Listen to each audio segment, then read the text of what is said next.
Hi, I'm Maureen Anthony. I am faculty here at the Macaulay School of Nursing, and I'm here with Father Joel Medina of the Society of Jesus and Sister Judy Moak of the Sisters of Mercy, and we are here to talk about our founders.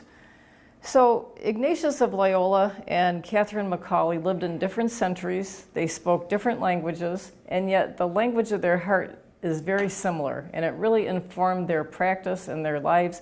And I think let's start with Father Joel. Tell us a little bit about the history of the Society of Jesus. Okay. Ignatius of Loyola was born in 1491, and his early life, I probably would say maybe middle class. And this was a man who was very interested in the world, especially in nobility, and that's who his family had assisted. And, he was very interested at the time with, the idea of being a knight and having a fair damsel. And he got injured in a battle in Pamplona, Spain, and, quite disfigured in his legs. And he had a lot of time to think about his life. And it was at that time that he had a conversion experience and went on in the early 1500s to found the Society of Jesus because of this conversion experience. Again, a very powerful experience, and he also wrote the spiritual exercises of St. Ignatius of Loyola that we as Jesuits all make at least twice in our time in the Society. Hey, Sister Judy, you want to tell us a little bit about the history of the Sisters of Mercy? So Catherine Macaulay was born in 1778, quite a few years after St. Ignatius. She was born into an upper middle class in Dublin, Ireland, but by the time she was 20, both her mother and father died, and she and her brother and sister were, in a sense, orphaned.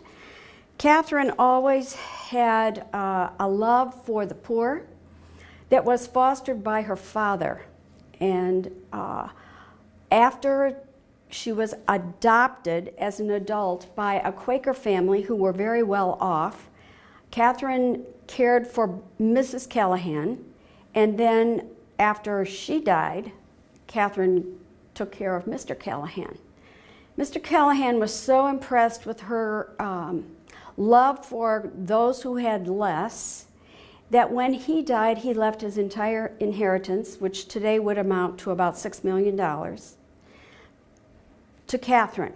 And with that money, Catherine decided to follow her passion and to live out her dream, which was to build a home for women and their children in Dublin.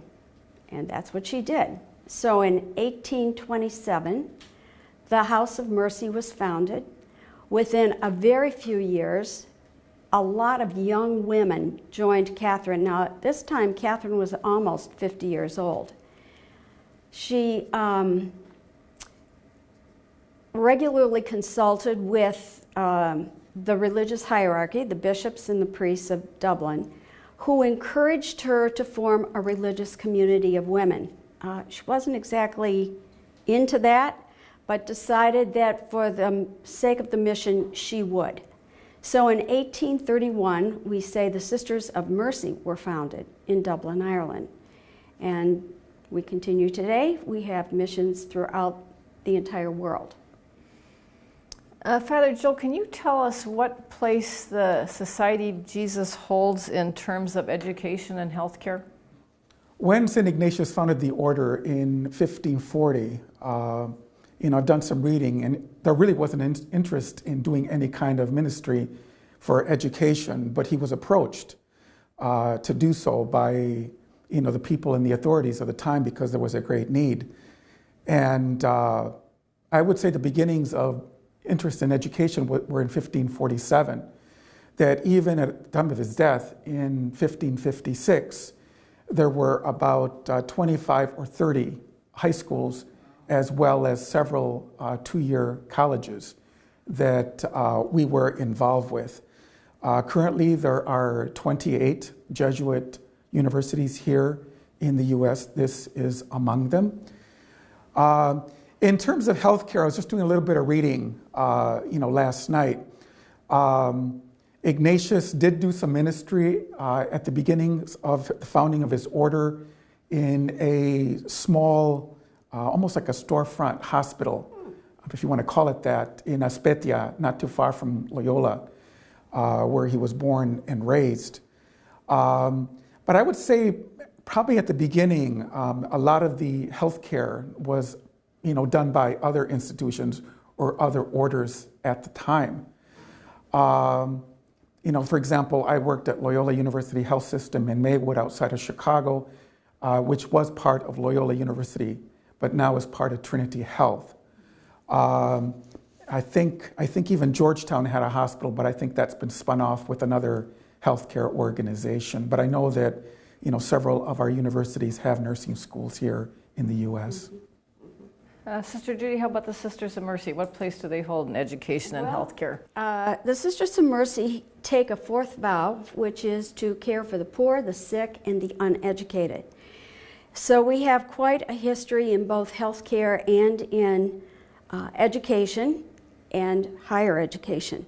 So here in the United States, in 1843, the first state charter was applied for post-secondary education. Sisters of Mercy at one point had 18 institutions of higher education. Today we have, I think, 17. The University of Detroit Mercy is considered to be one of those 18.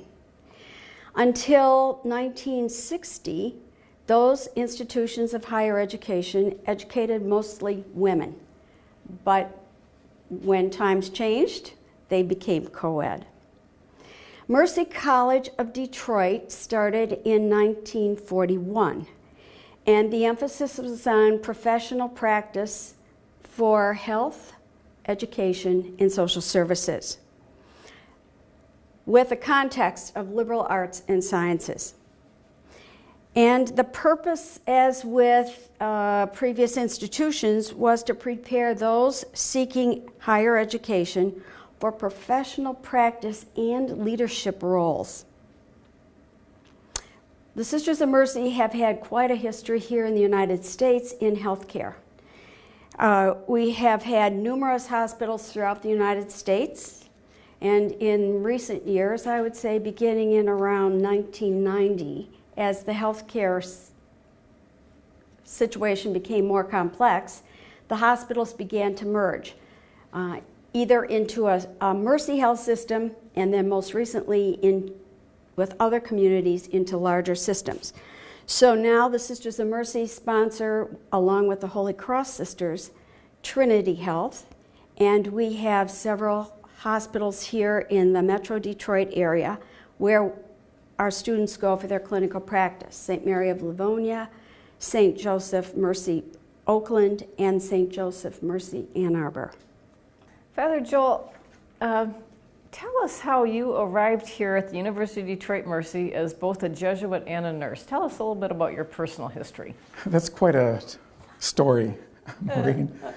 I'm 61 years of age now, and I've been a Jesuit for 14 years, ordained a priest for 5 years. But before I entered the society in 2002, I practiced as a nurse for 25 years. My mother was also a nurse, as well as I have a sister who was also a nurse.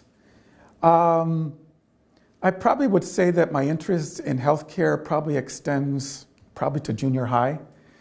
I had thought about being a doctor, physician, like in high school, but I had chemistry, and that kind of stopped me in my tracks.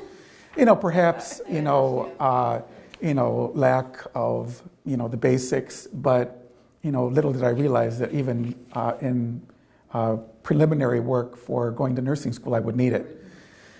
I got a 2-year degree from Jackson Community College and worked in a mental health unit, med-surg, a little bit of intensive care unit in Jackson, Michigan, 80 miles west of here. And then went back and got a BSN from Wayne State University in 1988. But I would say that, I've always been sort of inquisitive, maybe reflective. What is this life all about? What's my vocation? In terms of priesthood, I can say that probably, it extends back to grade school. I had the Immaculate Heart of Mary Sisters in Jackson, Michigan at St. John's Grade School, and they really promoted vocations. This was the 1960s. So probably at the age of 13, thinking about priesthood. I remember even on my way home, I would pass my local parish, St. John's the Evangelist, and stop there, just in the middle of the day on the way home. And I even wonder about that now. What was that all about? To be in silence. I thought about it in probably my mid-20s, the priesthood. Actually, I would come here to Lansing Riley Hall, where I live now with 20 other Jesuits, and I had a spiritual guide, a spiritual director to talk about this. And actually, it was through Father Jules Toner that I met the Society of Jesus. With him, again, the big questions about vocation, the importance of prayer, how do I find God in the world? That was my beginning introduction to the Society of Jesus. It took many years for this particular pathway as a priest to evolve. It would have been like 2001, 2002. I was still working as a nurse. But even at that time, Maureen, even though I had worked for many years, had worked in a variety of settings, had gone on for more education in nursing, there was a desire for more. But be careful what you pray for. You might get your wish. The Lord might say, okay, I'll take up your offer. And I entered the Jesuits in 2002.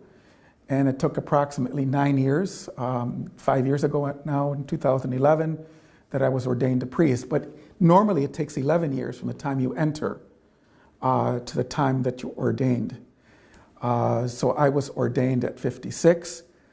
The first 2 years after ordination, again, it's interesting how, my life has, been a mixture of, serving as a priest, but also in healthcare. The first year, 2011 to 2012, I worked as a part-time chaplain at John H. Stroger Hospital, which was formerly Cook County in downtown Chicago, primarily serving there, 400-bed hospital. Half of my conversation is Spanish. I'm Mexican-American. I speak Spanish. And then the other half-time position as an associate pastor at St. Procopius, again, a little bit south of downtown. The second year, 2012 to 2013, working full-time as a priest chaplain at Loyola University Health System in Maywood.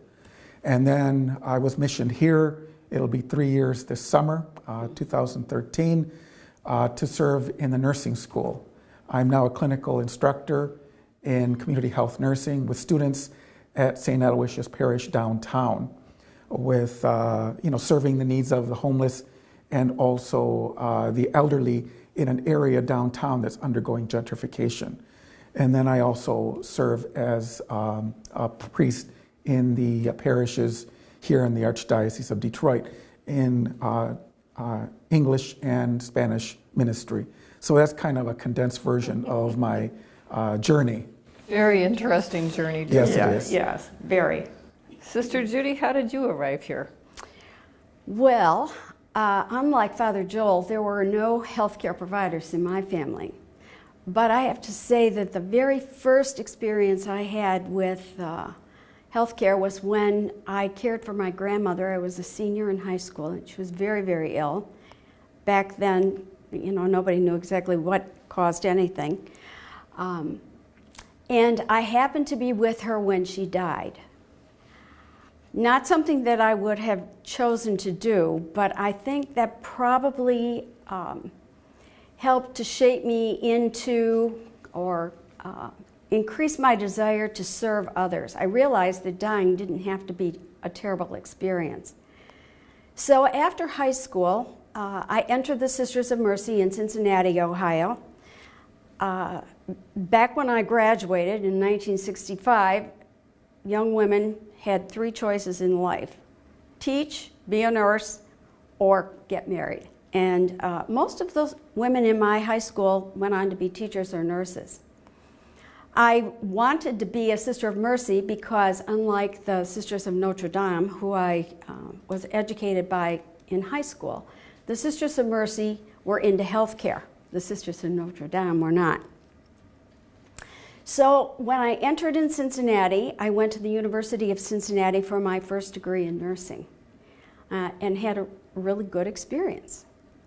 I knew from the very beginning that I wanted to be a public health, community health nurse. Now, this is just Mercy had only hospitals, so it took some convincing that I really should do that, and I was allowed to go to New Orleans and work with the City of New Orleans Health Department. Did a lot of home care through them, and of course this was, they took care of persons who were indigent, so very vulnerable and very poor.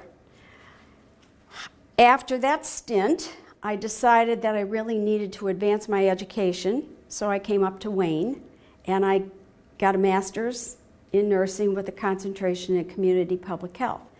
And it's pretty much been where that's why I'm in Detroit, actually. I've had several doors opened for me through nursing. I worked for a Spanish-speaking clinic in northwestern Ohio for a year. Then I moved into developing an agency of research and program development for the federal government for migrant health. Then I worked in pastoral care at a local parish in Detroit that was serving the poor. And it was while I was there that I just had this desire to share my experiences with those who were becoming nurses. So I joined the faculty at Mercy College of Detroit in 1983, took a short break to get a second master's, and when I came back, we were the University of Detroit Mercy. So I've had almost 30 years of experience in higher education, but quite a few years more in healthcare. So we are, as a school, very proud of our roots and the Society of Jesus and the Sisters of Mercy, and we like to think we do it better than everybody else. We do. So either one of you can pick up on this one. What is it? What attributes do we want to see in our students as a result of being informed by these two founders? Well, I'll start there because I just worked on revising our Macaulay School of Nursing philosophy, and we did not change what we hope our students will be when they finish their education. And that is that as practitioners, they'll be courageous, they'll definitely be compassionate, they'll have a spirit of generosity, and that they're committed to excellence. How about you, Father Joel? I'd like to add one of the values that we have here at the school, and it is a Jesuit value, but the Sisters of Mercy have also picked up on it, is something that's, in Latin, cura personalis. It's a sense of the whole person, body, mind, and spirit.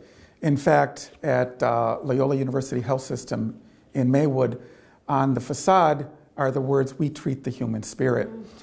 And, I was thinking about this. I remember, serving at a hospital and, visiting patients as a chaplain. And again, it's great to have the background as a nurse. And one of the nurses approached me and said, could you see one of the patients? Just had heart surgery yesterday. She's getting better, but she really needs to see a priest. She wants to go to confession. I was quite surprised at that. But it really struck me that this woman, was, had the need, to see a priest, to talk about herself, confess whatever was going on, that this was part of her healing process. And I was really also, touched by the fact that the nurse picked up on this, that we need to, work together.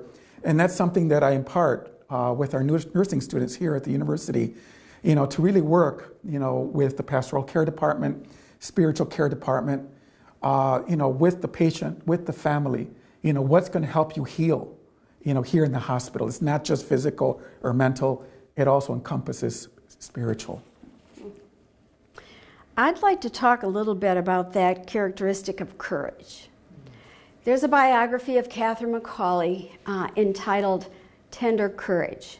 And I, when writing this philosophy with other faculty, that's the one characteristic I would hope that as leaders our students take with them.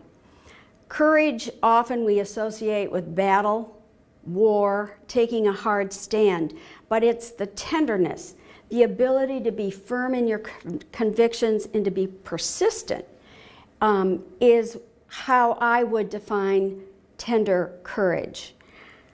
Another characteristic is compassion, which, is easy enough, caring for others.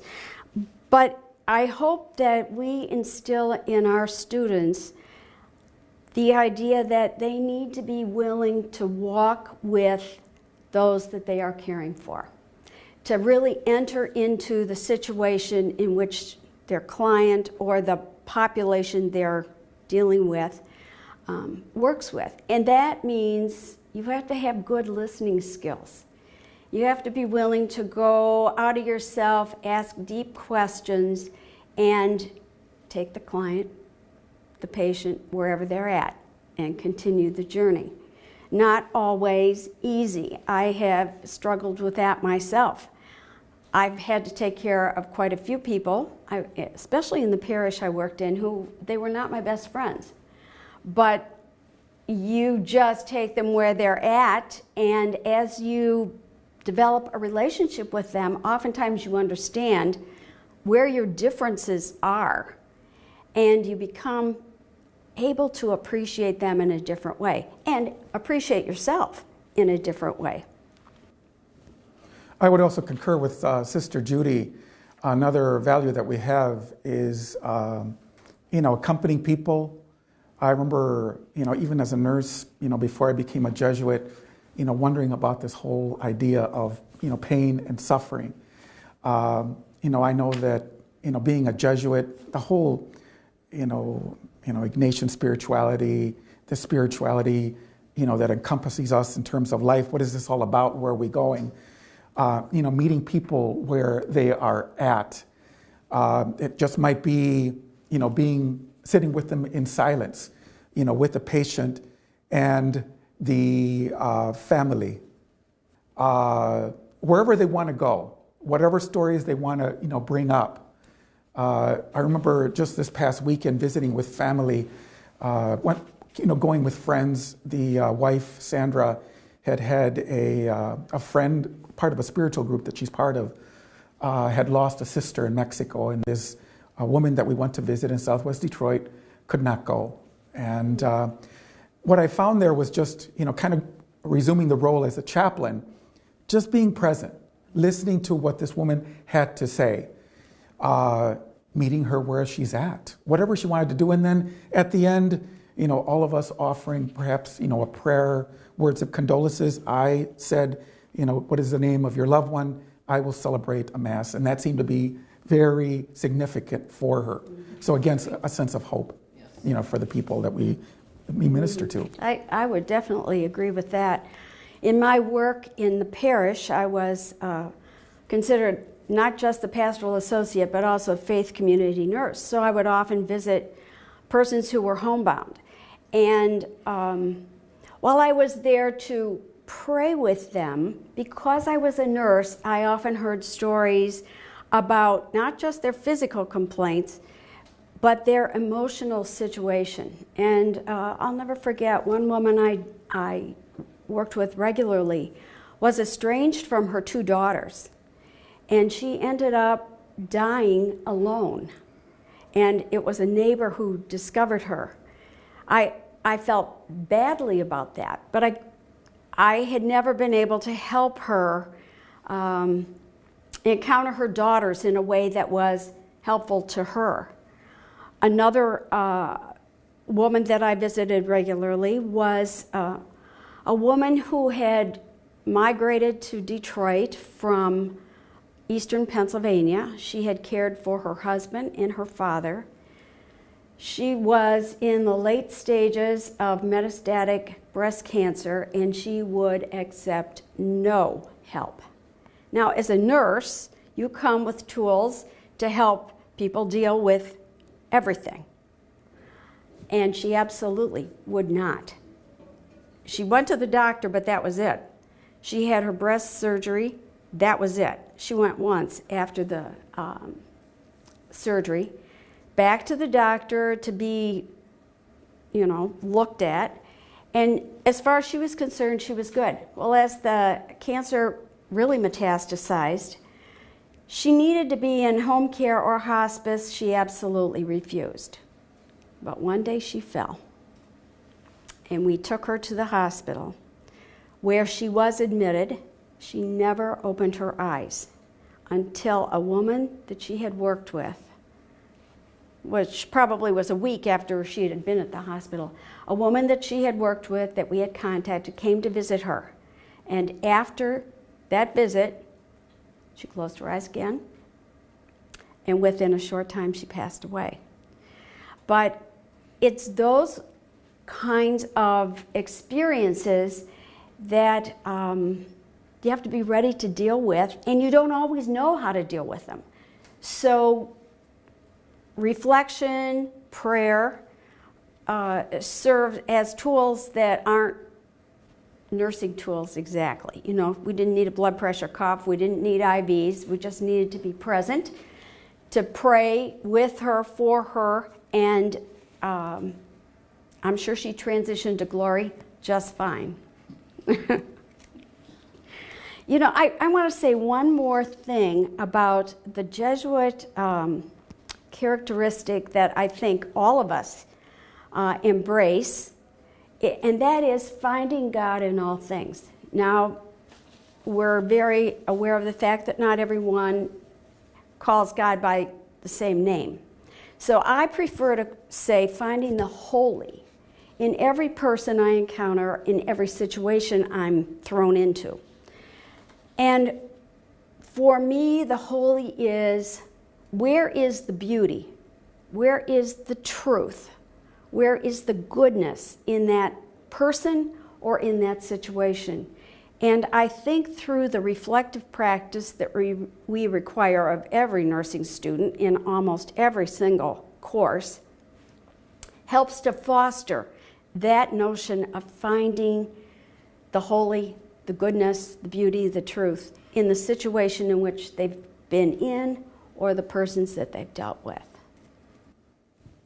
Yeah, on a related note, I want to talk a little bit about social justice. That's something that's emphasized, with the Jesuit, goes back many years, that, we have a faith, but it's just not, between, God and I, but includes all of humanity and the dignity of the human person. On a related note with social justice is, having a commitment to excellence. I think it was last fall or maybe earlier this year, I was at St. Aloysius, and there was a patient that came in that had a leg wound, and it still needed to be dressed. And he came in with supplies, and a few items were missing, so chatted with Kathy Ruth, the advanced practice nurse there. So we got the supplies. I mean, I'm used to having trays like in the hospital. All of a sudden, we're in a community setting. Not everything is like that. So we're still abiding by high standards, for that particular procedure. What are the assessments that we need to do that I was talking with the students about?